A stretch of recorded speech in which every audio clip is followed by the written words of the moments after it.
everyone, welcome to Shop Talk. Nothing like the sound of one of those old 41 Supers from the 70s.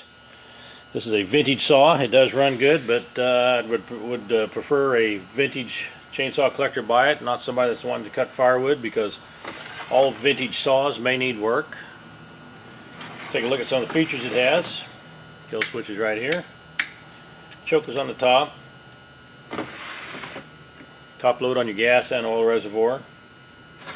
Has the wrap handlebars, very large falling spike, and that is a replaceable tip sprocket nose, 20-inch bar and chain, 3/8 pitch. Just a great old vintage muscle saw from the 70s.